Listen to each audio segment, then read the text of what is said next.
호흡 명상을 할 때요. 자연스럽게 호흡을 하고 있다가 이제 호흡을 알아차리는 순간 자연스럽게 보는 게 아니라 제가 호흡을 컨트롤을 하게 되더라고요. 그러니까 조작하지 말라고 하셨는데 그냥 제가 호흡을 하게 되니까 보는 거를 모르겠어요. 그것도 이제 어떻게 보면은 우리가 살면서 어떤 상황이 부딪히면 내가 계속 그걸 컨트롤하려고 하는 이런 습성 같은 게 있어서 그래요. 우리가 이제 어떤 상황을 대처할 때 그래서 이제 호흡 수행을 할 때 처음에 이제 또 연습해야 되는 것 중에 하나가 그렇게 뭔가 호흡을 통제하려고 하고 이런 것도 이제 내 마음의 일종의 습성이다. 이렇게 생각하고 내버려 두는 거 있잖아요. 그거를 모르겠어요. 그러니까 그걸 연습을 하는 거예요. 이 호흡 수행을 통해서. 그게 잘 안 되고 있잖아요, 네. 지금. 그러니까 그건 아마 다른 상황을 대처할 때도 비슷한 상황이 될 수 있거든요. 이게 놓아야 되는 걸 알면서도 네. 못 놓고 있는 그런 일종의 이제 호흡 수행을 제가 왜 호흡 수행과 마음 관찰이라고 이야기하느냐 하면 그러니까 호흡 수행이라는 건 단순히 호흡만 있지 않고 호흡을 이제 알아차리는 수행인데 이게 단순히 테크닉이라기보다는 요 과정을 통해서 내 마음이 평소에 어떻게 작용하는지를 볼 수 있는 계기가 되거든요. 내가 이렇게 대상을 대하는 태도. 그럼 호흡 보기 자체만으로도 내 마음의 패턴이 드러나는 거예요. 그렇죠. 그러니까 그게 정상적인 내가 볼 때는 호흡 수행이에요.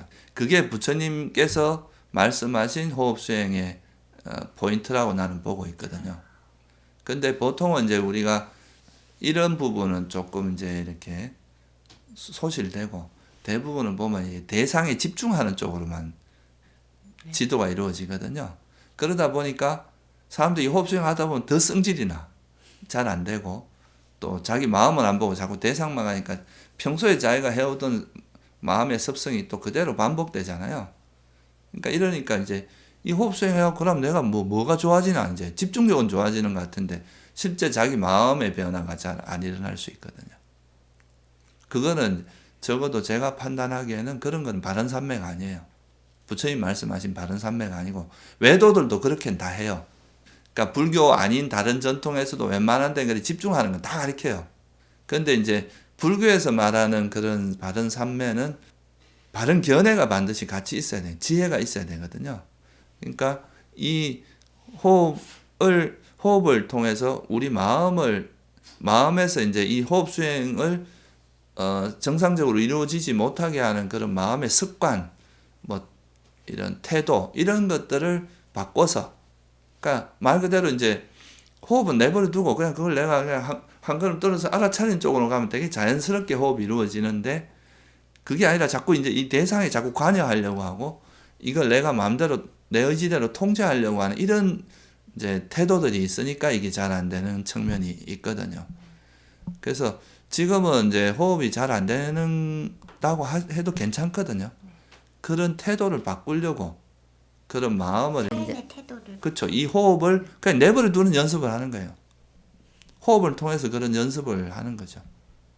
그러면 제 삶의 그 패턴이 바뀌어야 비로소 호흡이 보여질 그래서 일상 속에서 수행하고 연관돼 있어요, 이게. 호흡만 한다고 잘 되는 게 아니라. 그래서 보통 사람들이 힘드니까 호흡 이런 데 들어와서 있으면 편안하니까 이제 와 있는데 또 막상 현실 돌아가면 내 마음의 태도가 바뀐 게 아니거든요. 그러니까 또 원래대로 돌아가는 거야. 그럼 제가 호흡을 제대로 봐야 이제 진정한 수행이 시작될. 그렇게도 볼 수 있어요. 그게 이제 호흡 수행을 하는 이제 노하우. 뭘 이제 이게 욕심이 들어가면 자꾸 뭘 하려고 하거든요. 그러니까 욕심을 놓는 거잖아요. 이 감각적 욕망을 떨쳐버리는 게 이제 수행에서 제일 큰 시작이거든요. 뭘 이제 욕망으로 하는 게 아니라 슬기롭게, 지혜롭게 이제 수행을 이끌어 나가는 해야 될 일을 하는 거죠. 내가 이거 어떻게 나 이게 아니라 이제 버릴 건 버리고 이제 그런 식의 마음이 이래 정리가 되기 시작하면 호흡수행이 되게 자연스러워지거든요. 그러니까 결국은 이제 호흡수행이 잘 된다 하는 거를 내 마음의 변화하고 같이 생각을 하는 게 훨씬 이제 바람직하다는 거죠. 제가 이제 미얀마에서 그 이제 이런 수행할 때 거기 제가 갔을 때 어떤 거사님이 있었어요. 근데 이 거사님이 3년 있으면서 빛이 생기는 걸 못 본 거야. 그러니까 얼마나 스트레스를 받았겠어. 그런데 거기는 또 이런 마음을 컨트롤하는 이런 거에 대한 그 가이드는 별로 없는 편이에요. 그러니까 이제 계속 뭐 집중해라, 얼마 해라, 이게 이제 거의 포커스 위주로 가다 보니까 이 사람이 이제 이분이 그거에 대해서 너무 스트레스 받고 어느 날 사라져 버렸어요. 없어졌어. 그게 뭐냐 하면 이제 자꾸 이렇게 되면 경계가 중요해지거든요. 이 니미따도 일종의 하나의 나타나는 경계거든요. 그 수행의 결과로서 나타나는 건데, 이렇게 되기 위한 자기 마음의 어떤 마음을 잘 이제 다스려서 그렇게 되도록 하는 쪽으로 하면 이 니미따가 생기든 안 생기든 별로 중요하지 않거든요. 자기 마음에 이제 안 좋은 습성들이 버려지고 그 마음에 그런 장애들이 서서히 가라앉기 때문에 그것만 해도 큰 이익이 있거든요. 일단 마음이 편안해지고.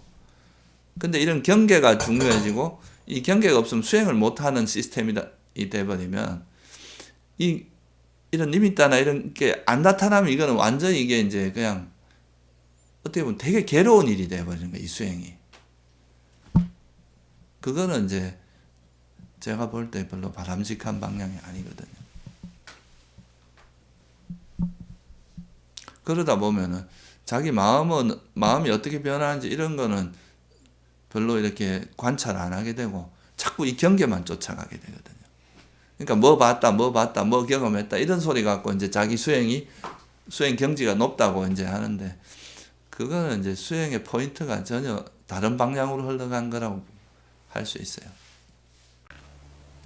호흡을 보는 것 한 가지 만으로도 내 생활 습관이 보여지고 제 삶의 그 방향이 드러나는 거잖아요. 그게 이제 정상적인, 그게 부처님께서 가르치는 방식은 그거였어요. 그러니까 이제 사람들 이 부분이 되게 이제 사실 이해하기 어려운 부분인데, 예를 들면 부처님께서 알라라깔라마라 라마푸따를 만났을 때 우따까 라마푸따 이분들이 이제 되게 높은 수준의 집중력을 가지고 있는 분이거든요.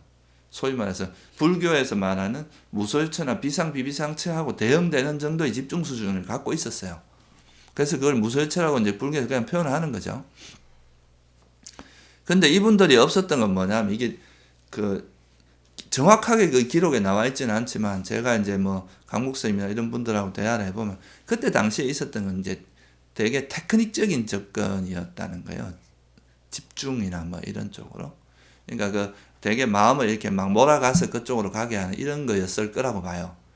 근데 그게 부처님께서 이걸 버리고 이제 다시 어릴 때 경험했던 색계초선으로 가게 된 큰 이유가, 색계초선의 그 정연골 보면 마음이 평화롭고 마음이 고요하고 청정하고 이런 표현이 나오거든요. 그리고 이제 감각적 욕망을 완전히 떨쳐버리고 해로운 법을 떨쳐버린 뒤 들어가는 선정. 그러니까 이게 여기서 보면 마음에 해로운 법을 버려진 상태에서 들어가는 선정이에요. 그럼 이 해롭다는 게 뭔가 알아야 이게 가능한 일이거든요. 이 해로운 법이라는 게 선과 불선이라는 게 구분이 돼야 되잖아요. 이게 불교에서 말하는 바른 견해거든요. 정견이고. 그러니까 이거를 바탕으로 해서 들어간 선정, 이것이야말로 깨달음의 길이다. 이렇게 전환되는 시점이 있어요. 그게 굉장히 중요한 전환점이거든요. 다른 외도의 삼매하고 구분되는 시발점이기도 해요. 그러니까 이 포인트를 이해해야 이제 그 바른 삼매가 뭔지, 그죠? 우리가 호흡 수행을 어떻게 하는 것이 바르게 하는 건지 이거를 알 수 있는데, 지금은 이제 그런 쪽으로 이렇게 지도하는 것이 별로 없어요. 대부분 다 집중해. concentration, just focus, 이제 on the breath 뭐 이런 식이죠. 계속 호흡에 집중해라. 호흡에 다른 대상을 자꾸 차단함으로써 호흡에 몰고 가는. 마치 이게 말이 있으면 말에다 이걸 가리잖아요. 한쪽만 가게. 호흡보다 이제 마음을 보라는 말씀인가? 근데 호흡을 집중을 하되 호흡에 이제 이렇게 마음이 고요하게 머물러 있지 않게 만드는 내 마음 상태가 있을 거 아니에요. 그거를 이제 알아차리면서 그걸 버려가면서 이렇게 수행을 해 나가야 마음도 정화가 되면서, 그 마음이 정화되면서 이래 선정에 들어가는, 이게 진짜 바른 선정이라는 거예요. 그러면은 자기가 이제 이 마음에 일어나는 장애를 어떻게 극복하는지 그 노하우가 터득이 되거든요. 그 과정에서. 그러니까 이제 선정에 한 번 들었다고 끝나는 게 아니라 마음에서 이제 선정이 못 들게 하는 상태가 되면 그걸 어떻게 잘 버리면서 선정에 들어가니까 이 들어가는 길을 알고 있는 거잖아요. 그러니까 원할 때마다 다시 들어갈 수 있고 자기가 원하는 만큼 들 수 있다. 경전에 그런 구절이 나오는데 그런 게 가능한 이유가 그런 데 있어요.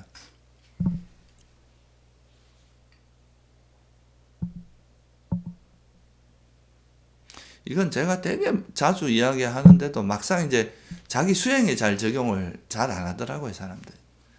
또 수행에 들어가면 또 막 그 호흡에만 막 집중하려고 하고 빨리 결과를 얻으려고 하고 이런 마음으로 자꾸 가니까 그게 일종의 이제 평소에 사람들이 해오던 마음의 습관이 그런 거예요. 그걸 바꾸는 게 되게 중요한 거거든요. 평소 생활 습관이 수행과 연관되어 있다는 그거네요.